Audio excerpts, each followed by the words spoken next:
ይገርም ማለት ነው። ታህሳስ 12 ያመቱ አጭር ቀን ፀሐይ በደቡብ ምስራቅ ወጣ በደቡብ ምዕራብ የምትጠልቅበት ወቅት ነውና የገና ጃንቨር ይባላል። ልክ 12 ከ11 ላይ ትጠልቃለች። 12 ከ11 ላይ ትጠልቃለች።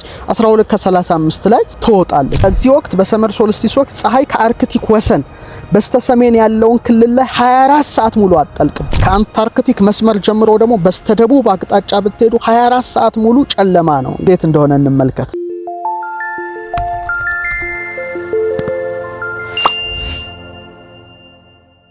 ስለ ገና ጀንበር ነው መነግራችሁ። ሁሌ ይነገራል የገና ጀንበር የታህሳስ ጀንበር ይባላል። የገና ጀንበር ምንድነው የሚለው ነው ዛሬ ዳሰስ ማድረግላችሁ። ስለዚህ ኢንተረስቲንግ ነገር ነው። ባላችሁበት ሀገር ታህሳስ እንደምታውቁት በጣም አጭር ወር ነው። በጣም በተለይ እኛ ጋር እንደውም ብዙ አያስታውቅም እንጂ በባህር ማዶ ቶሎ የሚመሽበት የጨለማ ወር ነው። የታህሳስ ጀንበር ይባላል፣ የገና ጀንበር ይባላል። በእኛ ደግሞ ታህሳስ 12 ደግሞ የአመቱ አጭር ቀን ወይም ዊንተር ሶልስቲስ ነውና ስለሱ ነው መነግራችሁ። ስለዚህ ከኔ ጋር እንድትቆዩ መልእክቴ ነው። እንግዲህ መጀመሪያ እስቲ ስለ ህዋው በተወሰነ መልኩ እንረዳ ብዬ ሐሳብ አስተያየቴን እሰጣለሁ። እንግዲህ መሬት ላይ ሆነን ከዋክብት በየአቅጣጫው እየተንቦገቦጉ ያው የሚታዩበት በተለይ ሉል የመሰለ ቅርጽ ያለው ሰማይን ሴሌስቲያል ስፌር ይባላል በሳይንሱ፣ ወይም በእኛ ሰማያዊ ሉል ብለን እንጠራዋለን። እና ፀሐይ፣ ጨረቃ፣ ፕላኔቶች፣ ከዋክብት በዚህ ሉል ላይ ይጓዛሉ ብለን ያው ማሰብ እንችላለን እንደ ሳይንሱም ቢሆን እና መሬታችን ደግሞ በዚህ ሉል ማይከል ላይ የምትገኝ ናት። በመሆኑም ልክ እንደ መሬት ሁሉ ይህ ሉል ዋልታዎች አሉት፣ የራሱ የሆነ ሰሜንና ደቡብ ዋልታዎች ወይም ሴሌስቲያል ኖርዝ ኤንድ ሳውዝ ፖልስ አሉት ስዕሉ ላይ እንደምትመለከቱት። ስለዚህ ሴሌስቲያል ኖርዝ አለ፣ ሳውዝ ፖል አለው።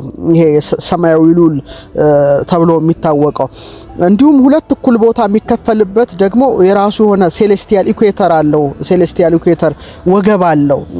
በጣም የሚገርም ነው።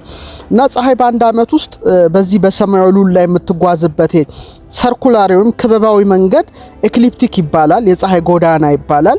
ፀሐይ እንግዲህ በዛ ላይ ነው የምትጓዘው።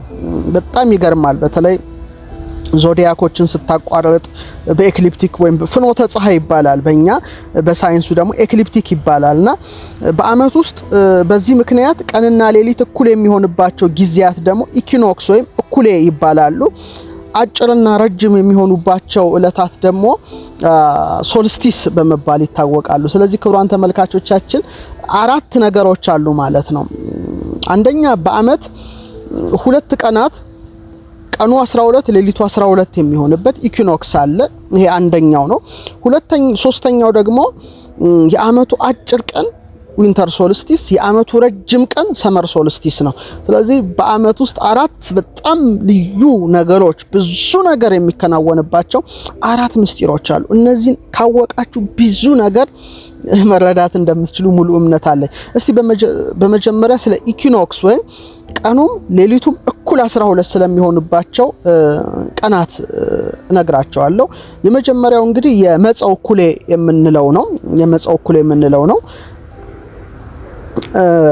እንደ ኢትዮጵያ አቆጣጠር ይሄ የሚሆነው መስከረም 12 ነው። ብቻ መስከረም ላይ ነው የሚውለው።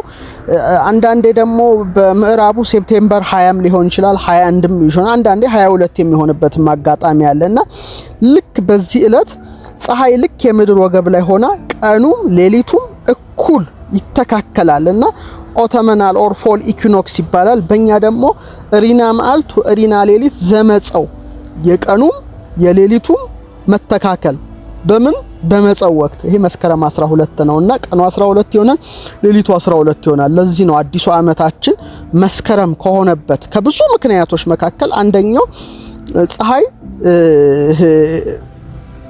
ልክ የምድር ወገብ ላይ ሆና ቀኑም ሌሊቱም እኩል 12 የሚሆንበት ወር በመሆኑ ይሄን ወር አስመርጦታል ማለት ነው። ይሄ በኢትዮጵያ ብቻ አይደለም፣ በመላው ዓለም ነው። ይሄ መስከረም በተለይ መስከረም 12 ወይም ሴፕቴምበር 20 21 22 አልፎ የሚከሰተው ቀኑም 12 ሌሊቱም 12 በሰሜን ንፍቀ ክበብ በደቡብ ንፍቀ ክበብ የሚሆንበት እጅግ አስገራሚ እለት ነው እና በዚህ እለት እንግዲህ ፀሐይ ያው ቅድም የነገርኳችሁን ይሄን የሰማያዊውን ሉል ወገብ አቋርጣ ወደ ደቡብ አቅጣጫ የምትሄድበት ጊዜ ነው። በሰሜናዊ ንፍቀ ክበብ ደግሞ እኛን በመሳሰለው ደግሞ መጸው የሚጀምርበት ወር ነው ማለት ነው። እኛ እስከ መስከረም 25 26 ድረስ ይሄዳል። የነሱ ግን ከዚህ ጀምሮ መጸው ይጀምራል። ይሄ እንግዲህ የመጀመሪያው የመጸው እኩሌ የምንለው ቀኑም ሌሊቱም እኩል 12 የሚሆንበት አስገራሚ ዕለት ነው። በቃ ይሄ በጣም በመላው ዓለም ከጥንት ጀምሮ ብዙ ስሌት ያሰሉበት የነበረው መሰረቱ ኮዷች ዕለት ናት። ሌላው የጸደይ እኩሌ ነው። ጸደይ ወቅት ላይ በተለይ መጋቢት 12 በእኛ አቆጣጠር በፈረንጆች ደግሞ ማርች 20 አንዳንዴም 21 ይሆናል። ልክ በዚህ ዕለትም ስክሪኑ ላይ እንደምታዩ ፀሐይ ልክ የምድር ወገብ ላይ ሆና ቀኑ ሌሊቱም እኩል የሚሆንበት ጊዜ ነው። የጸደይ እኩሌ ወይም ቨርናል ኦር ስፕሪንግ ኢኩኖክስ ይባላል። ሪና መዓልት ወሪና ሌሊት ዘጸደይ በጸደይ የሚከሰት የቀንም የሌሊትም እኩል የሚል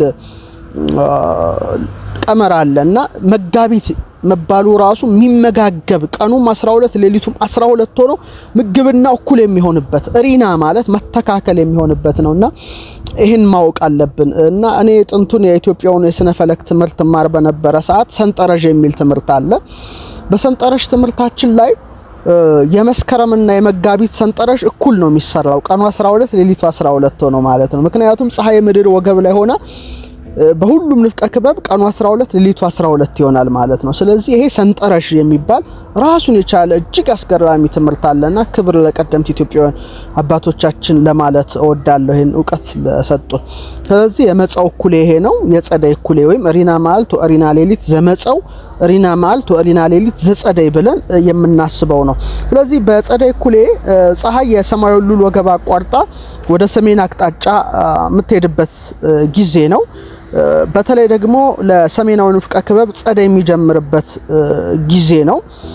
በዚህ ጊዜ እንግዲህ ፀሐይ ልክ በምስራቅ በትክክለኛ አቅጣጫ ላይ ወጣ በምዕራብ ትክክለኛ አቅጣጫ ላይ ነው የምትጠልቀው። ስለዚህ በምድር ወገብ በየትኛውም ወቅት የሰዓተ መዓልቱ ጊዜ አብዛኛውን ጊዜ ሊለያይ ትንሽ ይችላል እንጂ 12 ሰዓት ነው በአማካይ ማለት እንችላለን። ከመጋቢት እኩሌ ከማርች ኢኩኖክስ እስከ መስከረም እኩሌ ወይም ሴፕቴምበር ኢኩኖክስ ፀሐይ በ23.5 ዲግሪ በሰሜን ምስራቅ በኩል በመውጣት በ23.5 ዲግሪ በሰሜን ምዕራብ በኩል እንደምትጠልቅ ሁላችንም በአይን የምናየው ነገር ነው። ከመስከረም እኩሌ እስከ መጋቢት እኩሌ ያው ፀሐይ በ23.5 ዲግሪ በደቡብ ምስራቅ አሁን ደግሞ በደቡብ ምስራቅ በኩል ተወጣና በ23.5 ዲግሪ በደቡብ ምዕራብ በኩል ትጠልቃለች። በመጋቢትና በመስከረም ግን የመዓልቱም ርዝመት 12 የሌሊቱም ርዝመት 12 ነው። ይሄ መታወቅ አለበት። ማንም ሰው ማወቅ የሚገባው እውነት ነው። ለዚህ ነው የኢትዮጵያ ፊደል ይሄን ቀመር ነው የያዘው። ምክንያቱም ፊደላችን ወደ ታች 26 የግዕዙን ማለት ነው፣ ወደ ጎን 7 26 ሲባዛ 7 182 ነው። ልክ በ182 ቀን ነው አንዴ ነው ፀሐይ ምድር ወገብ ላይ ሆና ቀኑ 12 ሌሊቱ 12 የሚሆንበት የማርች ኢኩኖክስ የመጋቢት እኩሌና የሴፕቴምበር ኢኩኖክስ የመስከረም እኩሌ ወይም የመጸው እኩሌ የጸደይ እኩሌ ብለን የምንናገረው የሚሆንባቸው ምስጢራት በኢትዮጵያ ፊደል ላይ ተካተዋል። ልክ በ182 ሲደመር 182 ለ164 ነው። ስለዚህ ልክ በ182 ቀን አንዴ ምድር ወገብ ላይ ተወና ቀኑም 12 ሌሊቱም 12 ይሆናል መስከረም ላይ። እንደገና ደግሞ መጋቢት ላይ ቀኑ 12 በ182 ቀኑ 12 ሌሊቱ 12 ይሆናል፣ የጸደይ እኩሌ ይሆናል። ስለዚህ ፊደላችን ብዛቱ ራሱ 182 ነው። 182 ነው። እንግዲህ የብርሃን ቀመር ነው የኢትዮጵያ ፊደል የሚባለው ይሄ ነው። ምክንያቱም ሰው 12 ሰዓት የቀን ዕለቱን ስራ ይሰራ፣ 12ቱን ሰዓት ደግሞ የሌሊት ጨለማ ነው። ስለዚህ የጨለማው ቀርቶ የብርሃኑን ቀመር ፊደሉን ስታባዙት 182 ይሰጣቸዋል። ይሄ እንግዲህ ምን ያህል አባቶቻችን ጥልቅ ተመራማሪ እንደሆኑ በጣም ያስደንቀኛል። እና ክብር ለአባቶቻችን ለቀደምት እናቶቻችን፣ ሌላ ምንም ልል አልችልም በዚህ ላይ። ክቡራንና ክቡራት ክብር ለቀደምት አባቶቻችን እያላችሁ እናንተ ማስተያየታችሁ ላይ ጻፉ። በረከታቸው ይደርብን። ታላላቆች ነበሩና የሚገርም ነው። በመሰረታዊ ነገሩ ፊደል በጣም ረቂቅ ምስጢር አለው። እንደምታውቁት ወደ ጎን 7 ነው እና 7ቱን ብሩሃን ደማቅ አካላት ይወክላል። እነዚህም ሁለቱ ፀሐይና ጨረቃ ወይም ሸምሽና ቀመር ይባላሉ። ሌሎቹ ግን ፕላኔቶች ናቸው። ሜርኩሪ፣ ቬኑስ፣ ማርስ፣ ጁፒተር፣ ሳተርንን ይወክላሉ። ለምሳሌ ፀሐይን ይወክላል፣ ሸምሻን ይወክላል። ሁ ደግሞ ጨረቃን ይወክላል። ሂ ደግሞ ማርስን ይወክላል። ሐራብ የምንለው ደግሞ ሜርኩሪን ይወክላል። ሄ5 ጁፒተርን ይወክላል። ህሳድስ ዙሁራን ወይም ቬኑስን ይወክላል። ሆሳብ የመጨረሻው ሳተርንን ይወክላል። ስለዚህ እነዚህ ሰማያዊ አካላትን የሚወክል ምስጢር ነው ያደረጉት። በጣም ይገርማል። እና ለምሳሌ ሐለምን ፀሐይን ወከለ ብለን ስንመረምር ፀሐይ ተፈጠረችው በዕለተ ረቡዕ ነው። ግን ሐላ ያደረጉበት ትልቁ ምክንያታቸው በዕለተ እሑድ ብርሃን ይሁን አለ፣ ብርሃንም ሆነ ይላልና ከዛ ብርሃን ፀሐይ ስለተፈጠረች ነው በዕለተ ረቡዕ ከዛ ብርሃን ተወስዶ። በጣም ይገርማል። እሱም በዝርዝር ወደፊት ምስጢሩን እነግራቸዋለሁ። የሁ ወይም የሁለተኛው ዕለት የሰኞ ምግብን ነው የሚባለው ጨረቃ ናት። ለምንድነው ሁ ፊደል ሁ የተሰጣት ለጨረቃ ወይም ሰኞ የሚለው ዕለት የተሰጣት ሲባል ሰኞ እንደሚታወቀው ከዚህ እስከ ብሩህ ሰማይ መላው ውሃ ተከፍሎ ውሃ የተከፈለበት ጊዜ ነው። ጨረቃ ደግሞ ከፍተኛ ውሃን የመሳብ አቅም አላት። በጣም ይደንቃል። በመቀጠል የተሰጠው ዕለት ለማርስ ነው ማክሰኞ ወይም ሃሁሂ ሂሳልስ ማለት ነው። ምግብናው ለመሪህ ነው ይላል አቡሻህር ስንማር። ምክንያቱም በዕለተ ሰሉስ ማክሰኞ ውሃ ተለይቶ ጸብር ትባል ነበር። መሬት ጭቃ ነበረች። ከዛ በኋላ መሬት ሆነች በ12ቱ ነፋሳት ስትመታ። ከዛ ደርቃ ስትፍታታ ምድር ተባለች፣ ማደሪያ ማለት ነውና በተመሳሳይ መልኩ መሪህ የምንለው ወይም ቀዩ ፕላኔት ማርስም መልኩ ሲታይ ወይም መልክዓ ማርስን ስንመለከት ልክ እንደዛ ነው። በጣም ይገርማል። ሮቨሮች ሄደው ያነሱትን ፎቶ ብትመለከቱ በጣም እንደውም ስክሪኑ ላይ መመልከት ትችላላችሁና የሆነ የመሬት አካል ነው የሚመስለው ራሱ በቃ የደረቀ መሬት ነው የሚመስለው። በጣም ይገርማልና ስለዚህ ሂል ለማርስ ሰጥተዋል። ሐራብን ደግሞ ለሜርኩሪ ሰጥተዋል። እንግዲህ ሜርኩሪ በጣም ብዙ ነገር አላት። ከፀሐይ ቀድማ ነው ወጣ የምትገባው እና መልእክት አብሳሪ ናት ይባላል። በዚህ ላይ ደግሞ መልእክተኞች ሆኑ በዕለተ ረቡዕ ፀሐይ፣ ጨረቃ፣ ከዋክብት ተፈጥረዋልና ምግብናው ለዛ ተሰጥቷል። ሄ5 ወይም ሐሙስ የሚለው ዕለት መሽተሪ ነው ምግብናው ከሰባቱ ከዋክብት መካከል ወይም ብሩሃን አካላት ልበላቸው። ለምንድን ነው ይሄ የተባለበት ትልቁ ምክንያት በሐሙስ በጣም ስፍር ቁጥር የሌላቸው የባህር ፍጥረታት የተፈጠሩበት በመሆኑ ጁፒተርም ግዝፈቱና ትልቀቱ በጣም ስለሆነ ለጁፒተር ተሰጥቷል። ቀጥሎ ህሳድስ ወይም አርብ ማለት እንችላለን ለዝሁራ ተሰጥቷል። ምክንያቱም በዕለተ አርብ አዳምና ሔዋን በብርሃን ደምቀው ነው የተፈጠሩትና አርብ ነው የተፈጠሩትና ካሉትም ፕላኔቶች ደግሞ በጣም ደምቃ የምትታየን ለአይናችን ዝሁራ ናት በሰማይ ላይ ማለት ይቅርታ ቬኑስ ናት። ያጥቢያ ኮከብ ቬኑስ የጠፈር እንክብሏ ናትና ይገርማል። በመጨረሻም ሆሳብ ለሳተርን ተሰጥቷል። ሆሳብ ወይም ቀዳሚት ምክንያቱም ዙሃል አልዙሃል ይላል በአረብኛ፣ በእኛ ዙሃል ይባላል፣ ሳተርን ይባላል። ማረፍ ማለት ነው በቃ ቀጥታ ፍቺውና ቀዳሚት ረፍት ስለተደረገባት ነው። በአጠቃላይ ግን ፊደሎቻችን እጅግ የተራቀቀ ሳይንስ ያለባቸው ናቸው። እሱ ሌላ ጊዜ ነው ይዤላችሁ መቀርብ። አሁን ግን ስለ ገና ጀንበር ስናነሳ እግረ መንገዳችንን የጸደይ ኩሌን የመጸው ኩሌን ላንሳላችሁ በማለት ነው። አሁን የአመቱ ረጅም ቀንን መጀመሪያ አንስተን ወደ ገና ጀንበር እንሄዳለን። የአመቱ ረጅም ቀን የሚባለው ሰኔ 14 ነው። ሰኔ 14 የአመቱ ረጅም ቀን ወይም ሰመር ሶልስቲስ ይባላል። ለምንድነው ረጅም ቀን የሆነው የሚለውን ነገር ማየት ያስፈልጋል የሚል እምነት አለኝ። በእኛ እንግዲህ ሰኔ 14 በምዕራቡ ደግሞ ጁን 21 ወይም ጁን 21 ወይም 22 ነው። ፀሐይ እንግዲህ በሰማያዊ ሉል ላይ ወደ ሰሜን አቅጣጫ መጓዟን የምታቆምበት እለት ነው። እንግዲህ ሰመር ሶልስቲስ ይባላል። ይህ እለት እንግዲህ በሰሜናዊ ንፍቀ ክበብ በጋ ይጀምራል። በእኛ ግን ኦልሬዲ ክረምት መጠጊያው ላይ አካባቢ ነው።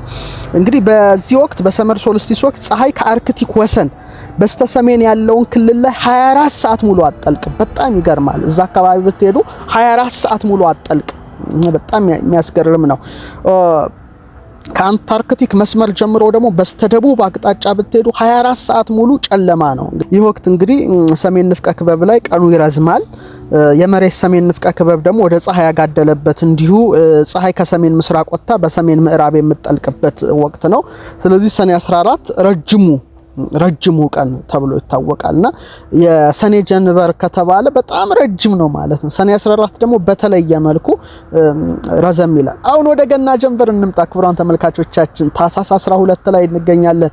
ታህሳስ 12 የአመቱ አጭር ቀን ይገርም ማለት ነው። ታህሳስ 12 የአመቱ አጭር ቀን እስቲ እንዴት እንደሆነ እንመልከት። እንግዲህ በሌላው ዓለም ዲሴምበር 21 ወይም አንዳንዴ 22 23 የሚሆንበት አጋጣሚ አለ እና ፀሐይ በፍኖተ ፀሐይ ወይም በፀሐይ ጎዳና ወይም በኤክሊፕቲክ መስመር በሰማያዊው ሉል ላይ ወደ ደቡብ አቅጣጫ መጓዛን የምታቆምበት እለት ነው። ዊንተር ሶልስቲስ ይባላል። ይህ እለት እንግዲህ በሰሜናዊ ንፍቀ ክበብ ክረምት ይጀምራል። በጣም ጭጋግ በረዶ ያለበት ነው፣ በተለይ በአውሮፓው። በተጨማሪ ወቅት የሰሜናዊ ንፍቀ ክበብ ሌሊቱ ይረዝማል። የቀኑ ርዝማኔ ደግሞ ከ12 ሰዓት በታች የሚሆንበት ጊዜ ነው። ለዚህ ነው ፈረንጆቹ አብዛኛውን ጊዜ ሰዓት ወደ ማስተካከል ይሄዳሉ፣ ምክንያቱም በጣም ለማመጣጠን ሲሉ። እኛ ግን ብዙም ችግር የለብንም፣ ምክንያቱም ምድር ወገብ አካባቢ ስለሆነ ብዙ ልዩነቱ ስለማይታይ። በተጨማሪም ወቅቱ የደቡብ ንፍቀ ክበብ ወደ ፀሐይ ያጋደለበት ከአርክቲክ መስመር ጀምሮ ወደ ሰሜን ክፍል ያለው ክፍል ቢያንስ ለአንድ ቀን ፀሐይ ማትወጣበት ነው። እኔም ሄጄ ለማየት ሞክሬ ያለውና በጣም ያስፈራል ጨለማው። እንዲሁም ፀሐይ በደቡብ ምስራቅ ወጣ በደቡብ ምዕራብ የምትጠልቅበት ወቅት ነውና የገና ጀንበር ይባላል። በጣም አጭር ነው ማለት ነው። በቃ ቶሎ ይመሻል። እኛ ጋር እንደውም ልዩነቱ ብዙ አይታይም። በሌላው ዓለም ግን በተለይ በሰሜን ንፍቀ ክበብ ተጠጋው ወደ አውሮፓ ብትሄዱ በቃ ኦልሞስት 9 ሰዓት አካባቢ ጨልሟል በኢትዮጵያ አቆጣጠር። እኛ ትንሽ እስከ 12 ምናምን ጉዳይ ድረስ ፈቅላል። ያ ግን 9 ሰዓት ድቅድቅ ያለ ጨለማ ነውና በጣም ይገርማል። ይሄን ሄጄም ለማረጋገጥ ችያለሁ። እንግዲህ የገና ጀንበርን ስናይ ፀሐይ ስንት ሰዓት ትወጣለች፣ የሰኔን ጀንበር ፀሐይ ስንት ሰዓት ትወጣለች፣ ስንት ሰዓት ትጠልቃለች የሚለውን ለማየት ታህሳስ 12 2014 ዓመተ ምህረት በኢትዮጵያ ማለት ነው። በኢትዮጵያ ፀሐይ 12 ሰዓት ከ35 በፈረንጆቹ 6 ከ35 ማለት ነው። በእኛ ግን 12 ሰዓት ከ35 ደቂቃ ላይ ፀሐይ በምስራቅ አድማስ መውጣት ትጀምራለች። ልክ 12 ከ11 ላይ ትጠልቃለች። 12 ከ11 ላይ ትጠልቃለች። 12 ከ35 ላይ ትወጣለች። የፀሐይ መውጣት 12 ከ35፣ የፀሐይ መጥለቅ ደግሞ 12 ሰዓት ከ11 ላይ ይሆናል ማለት ነው። ወደ ሰኔ ስትመጡ ግን በጣም ይገርማል። 12 ሰዓት ከ7 ላይ ነው የምትወጣው። ልክ ሰኔ 14 እንግዲህ በሰላም ያደርሰን 12 ሰዓት ከ7 ላይ ነው የምትወጣው። አሁን ግን የወጣችው 12 ሰዓት ከ35 ማለት ለአንድ 25 ጉዳይ ነው ፀሐይን ያየናት። በዛ ደግሞ ሰኔ 14 ስትሄዱ ግን 12 ሰዓት ከ10 ላይ ፀሐይ መውጣት ትጀምራለች። ልዩነቱ የምትጠልቀው ደግሞ 12 ከ46 10 ጉዳይ ለአንድ አካባቢ ነው ሰኔ 14 የምትጠልቀው። ስለዚህ ልዩነቱን ቢያንስ የሰኔ ጀንበርና የታህሳስ ጀንበር ማየት ትችላላችሁ። በጣም ከማረሳቸውና ከመወዳቸው ትምህርቶች መካከል ሊቀ ሊቃውንት አቡሻህር ሲያስተምሩኝ ሰንጠረዥ ላይ የታህሳስ ለባህይቲቱ ሰኔ ለባህይቲቱ ተብለን ተምረናል። የታህሳስ ሰንጠረዥ ለብቻው ነው የሚሰራው፣ የሰኔ ሰንጠረዥም ለብቻው ነው የሚሰራው። ይሄ በጣም ይገርመኛል። ታህሳስ ለብቻው ሰንጠረዡ ይሰራል፣ ሰኔም ለብቻው ይሰራል። ምክንያቱም የታህሳስ ጀንበር አጭር ነው፣ የሰኔ ጀንበር ረጅም ስለሆነ። ይሄም ከማረሳቸው ትምህርቶቼ ናቸው። ግን የሚገርመኝ በአመቱ አጭር ቀንና በአመቱ ረጅም ቀን ትልቅ ነገሮች ላለፉት 2 አመታት ተካሂደዋል። በጣም ሳስባቸው ይገርመኛል። የመጀመሪያው ታስታውሱ እንደሆነ 2012 ሰኔ 14 የአመቱ ረጅም ቀን በተባለው ሰመር ሶልስቲስ በሆነበት እለት ቀለበታማ የፀሐይ ግርዶሽ አኑላር ሶላር ኤክሊፕስ ነበረ። ትዝ ይላችኋል። ላሊበላ ቆይታዬ እጅግ የሚገርም ጊዜ ነበረ። እሳታማ ቀለበት ፀሐይ ሰርታ ሪንግ ኦፍ ፋየር እሳታማ ቀለበቷን በሰማይ ላይ ያየንበት እጅግ አስገራሚ እለት ነውና የማያ ካሌንደርም ያበቃለት ቀን ነው። በቃ 2012 ላይ ተጠናቀቀ የማያ ካሌንደርና ዘ ቢጊኒንግ ኦፍ ዘ ኒው ኢራ የአዲስ ዘመን ጅማሮ ያን እንግዲህ በስፋት በዩቲዩብ ላይ ሰርተነዋል። ወደ ኋላ መለስ ብላችሁ ተመልከቱትና አዲስ ዘመን የተጀመረበት ነው። እንግዲህ ለምሳሌ በቱቦ ውስጥ የሚያልፍ ሰው ካንዱ ቱቦ ወደ አንዱ ቱቦ ወይም ካንዱ ቦታ ወደ አንዱ ቦታ እንደ ፖርታል ሲያልፍ በጣም ብዙ ይጋጋጣል፣ ብዙ ልፋት አለው እዛ እስኪወጣ ድረስና ከዛ በኋላ ዓለማችን በጣም በኮቪዱም በኢኮኖሚውም በጦርነቱም በፖለቲካው መዋዠቅ የጀመረችበት ነው። ከዛ በኋላ ያለውን ክስተት ብዙዎቻችሁ እንደምታስተውሉት ሙሉ እምነት አለኝ እና ያመቱ በጣም ረጅም ቀን ሆኖ አለፈ። በዚህ ስንደነቅ ደግሞ 2013 ዊንተር ሶልስቲስ የአመቱ አጭር ቀን ላይ ጁፒተርና ሳተርን በ0.1 ዲግሪ ተቀራርበው በዚህ ደረጃ እንደዚህ ተቀራርበው በጣም የታዩበት ጊዜ በጣም ሩቅ ነው እና በጣም ከመጠጋጋቸው ተነሳ በመካከላቸው ያለው ርቀት 6 ወደ አርክ ሚኒት ወይም 0.1 ዲግሪ ነበረ። ይሄውም የጨረቃን ዲያሜትር 1/5ኛ በሆነ ልዩነት ርቀት ሁለቱ ፕላኔቶች በአይፒ ስናይል በእይታ በስነ ፈለኩ ሳይንስ ነው ያቀረብኩት። ሁለቱ ፕላኔቶች ተጠጋግተው ነው። ይሄ እንግዲህ የሆነው በ1623 ከተከሰተው ግጥጥሞች በኋላ እንግዲህ ጁፒተርና ሳተርን በዚህ ደረጃ የተቀራረቡበት ነበረ። ከዚህ በኋላ እንግዲህ ሁለቱ ፕላኔቶች ግጥጥሞች ወይም ጽምረታቸው እንደ ጎርጎሮሳዊ የዘመን ቀመር በ2040 ነው። ቀጥሎ የጁፒተርና የሳተርን ኮንጃንክሽን በ2060 በየ20 ዓመቱ ነው። ከዛ መጋቢት ሚያዝያ 2060 ላይ ነው። መጋቢት 2080 ላይ እንዲሁም መስከረም 2100 ወይም 2100 ላይ ነው የሚከሰቱትና በጣም የሚገርም ነው። በጣም እንግዲህ እኔ ያስታውሳለሁ የቀጥታ ስርጭት ነበረን ታህሳስ 12 2013 እና የደም እንግዲህ በጣም ክረር ያለ ፀሐይ ነበር በዋዜማው በማግስቱ። በለቱ ግን የነበረው አየር ውጥውጥ ብሎ ደመናው ፀሐዩ በቃ በጣም የሚገርም ነገር ነበረ። በተፈጥሮ ላይ ራሱ ያየነውና የቀጥታ ስርጭት ባላገሩ ላይ አድርገን ነበረ። እጅግ የሚገርም ነው። በአመቱ ረጅም ቀንና በአመቱ አጭር ቀን የተከናወኑት ነገሮች እኔ በቃ በህይወት ዘመኔ ለራሳቸው ማልችላቸው ነው። እንግዲህ ታህሳስ 12 ያሁኑ አመት ደግሞ የአመቱ አጭር ቀን ላይ እንገኛለን እና ዊንተር ሶልስቲስ ብዙ በዓለም ዙሪያ ያለውን ነገር ትንሽ ለውጥ የሚያደርጉ ናቸው እነዚህ ሰማያዊ አካላት። ስለዚህ እንድትከታተሉ በዚሁ አጋጣሚ ሀሳብ አስተያየቴን እሰጣለሁ። እንግዲህ የገና ጀንበር ራሱ ምንድነው የሚለውን ብቻ ነግሬያችሁ መርሃ ግብሬን አበቃለሁ። ያው ገና ታህሳስ 29 ልናከብረው። ጀንበር የሚለውን ቃል ልንገራችሁ። ፀሐይ ብዙ ስም አላት እንደምታውቁት። ፀሐይ እንላታለን። አንድ ኦሪያሬስ ትባላለች። በጣም የሚገርም ሄኖክ ያላት ስም ቶማስስ ትባላለች። ጀንበር ትባላለች። ሸምሽ ትባላለች። እንግዲህ በጣም በስነ ፈለክ ትምህርታችን ውስጥ በስፋት የምንዳሰሰው ነው። ጀንበር ስንል ግን እጅግ ደስ ይለኛል። እኔ ጀንበር ብዬ ስጠራ ጀም ሳይሆን ጀን ነው። በተለምዶ ጀንበር ይባላል፣ ግን ጀንበር ነው የሚባለው። እንግዲህ ጃን የሚለው ጀነ ወይም ገነ የሚል የግዕዝ ቃል ይወጣል። ትርጉሙ ታላቅ ገናና ንጉስ የሚለውን ፍቺ ይሰጣል። ለምሳሌ ጃንሆይ እንላለን አይደለ ንጉሱን፣ እና ይሄም ደግሞ ገናና ማለት ነው። ጃን የሚለው ገናና ታላቅ የሚል ንጉስ የሚል ፍቺ ይሰጣል። በር የሚለው ቃል ደግሞ በርህ ማለት ብርሃን ማለት ነው በግዕዝ ቋንቋ። ጀንበር ማለት እንግዲህ ጀን ታላቅ ገናና ብያቸዋለሁ። በር ማለት ደግሞ ብርሃን ማለት ነው። ታላቅ ገናና ብርሃን ወይም ፀሐይ ማለት ነውና ታላቅ ብርሃን ገናና ብርሃን ያላት በመሆኗ እንግዲህ ጀንበር ትባላለች። እና ጀንበር ስንል በጣም እጅግ የሚገርም ድሮ ጀንበር የሚባሉ ብዙ ስሞች ነበሩ። አሁን ግን አብዛኛውን ጊዜ እንደዚህ አይነት ስሞችን አናገኝም እንጂ እጅግ የሚገርምና ገናና ታላቅ ብርሃን የሚል ፍቺ ይሰጣል።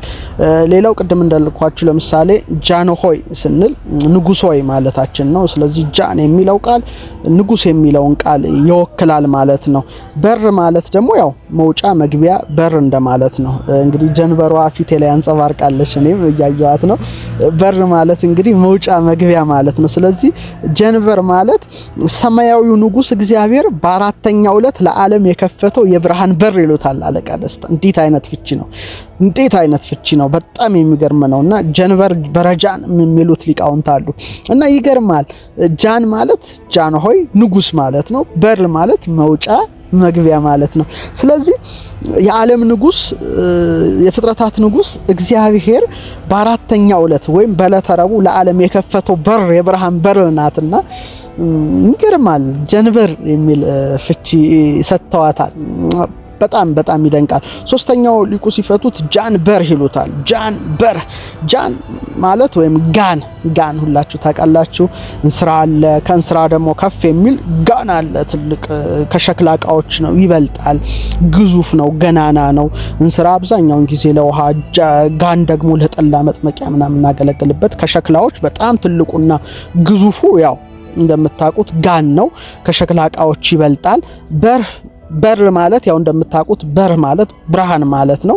ስለዚህ የብርሃን ጋን በጣም ይገርማል። የብርሃን ጋን ማለት ነው። የብርሃን ጋን ምናችን ፀሐያችን በጣም ግዝፈቷን ብዙዎቻችሁ የምታውቁት እውነት ነውና እቺ ግዙፍ አካልን እንግዲህ በረጃን ወይም ጀንበር በማለት ስም አውጥተውላታል። እንግዲህ የብርሃን ጋን ሲሏት ግዝፈቷን ነው የምናየው። ምክንያቱም እንደሚታወቀው የፀሐይ መጠነ ቁስቁሷ ከምንገምተው በላይ በጣም ግዙፍና ታላቅ እንደሆነ ታውቃላችሁ። ልክ እንደ ጋኑ ትልቅ ነው። ይኸውም የስርዓተ ፀሐይ 99% መጠነ ቁስ የተያዘው ያው በእርሷ በፀሐይ ነው ማለት እንችላለን። ፕላኔቶች ሁሉ ተደምረው የእርሷን 0.1% ብቻ ነው የሚሆኑት። ያው መጠነ ቁሷም ከመሬት ጋር ብናወዳደረው የመሬትን 300,000 ጊዜ እጥፍ ነው። ምን ያህል ግዙፍ እንደሆነች በእውነት ማወቅ መረዳት ይገባናል። እንግዲህ ቢያንስ በአንድ ቅጽበት እንኳን ሴኮንድ 3.9 ሲባዛ 10 ርቢ 26 ጁል ጉልበት ነው ፀሐይ የምታመነጨው። ይህ ቁጥር በጣም ብዙ እንደሆነ ሁላችሁ ታውቁታላችሁ። በቅጽበት በሴኮንድ ማለት ነው 600 ሚሊዮን ቶን ሃይድሮጅን ወደ ሂሊየም ነው የምትቀይረው። እንግዲህ ቢያንስ ወደ 100 ሚሊዮን ኒኩለር ቦምብ ማለት ነው መጠኑ። ይከብዳል። 100 ሚሊዮን ኒኩለር ቦምብ እና እንግዲህ ፀሐያችን ለ6 ሴኮንድ ብቻ የምታወጣው ጉልበት እንኳን ቢሰበሰብ የመሬትን ውቅያኖስ ውሃ ሁሉ ማተነን ይችላል። የ3 ደቂቃ ጉልበቷ ቢሰበሰብ ደግሞ የመሬት የላይኛው ንጣፍ ክረስትን ማቅለጥ ይችላልና እጅግ ከባድ ኃይል ያላት ናት ፀሐያችን። ስለዚህ የብርሃን ጋን ሲሏት እንግዲህ ጀንበር ብለው ሰይመዋታል ኢትዮጵያውያን። እንግዲህ የገና ጀንበር አጭር ነው፣ አሁን እየጠለቀ እንገኛለን። ክቡራና ክቡራት እንግዲህ ይሄን የመሰለ መርሃ ግብር ይዤላችሁ ቀርብ ያለው። ስለዚህ በተለይ ታኅሳስ 12 የዓመቱን አጭር ቀን በምርምር እንድታሳልፉት ያው መልእክቴን አቀርባለሁ።